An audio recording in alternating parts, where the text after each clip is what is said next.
రాజకీయాల్లోకి మావోయిస్టులు ప్రజాస్వామ్యయుతంగా పోరుకు సిద్ధమవుతున్న మాజీలు రాజకీయాల్లోకి వస్తాను అన్న దేవ్జీ. మరి ఇప్పుడు రాజకీయాల్లోకి మావోయిస్టులు అంటే ఏ పార్టీలకు పోతారు? కాంగ్రెసా, బీజేపీ, బీఆర్ఎస్ఆ? ఏ పార్టీలకు పోయినా గవే కదా. మీరు ఇప్పుడున్న ఈ పనికిమాలిన 3 పార్టీలకు పోయే బదులు సైలెంట్గా మీన్స్ బయటే ఉండి ప్రజా ఉద్యమాల్లో పాల్గొనడం బెస్ట్.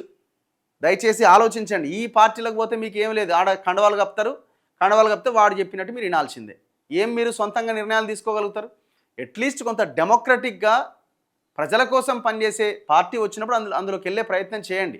ఇప్పుడు ఇందులో వయసు రీత్యా కొంత రాజకీయం చేయగలిగే ఏజ్ ఉన్న వాళ్ళే. ఇప్పుడు దామోదర్ గారు, ఆయన ఏజ్ 45 46 ఏమో అంటున్నారు, అటు ఇటు 50 సంవత్సరాలకు అటు ఇటు దగ్గరలో ఉన్నారు. సో ఇంకా ఆయనకి చాలా భవిష్యత్తు ఉన్నది.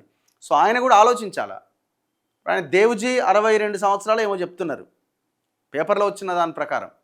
సో ఆయన కూడా ఇంకొక 10-15 ఏళ్ళు యాక్టివ్, ఒక 10 ఏళ్ళైనా కనీసం యాక్టివ్ పాలిటిక్స్లో ఉండగలుగుతారు. సో మల్లారాజిరెడ్డి గారు ఆయన పెద్ద మనిషి అయిపోయినారు.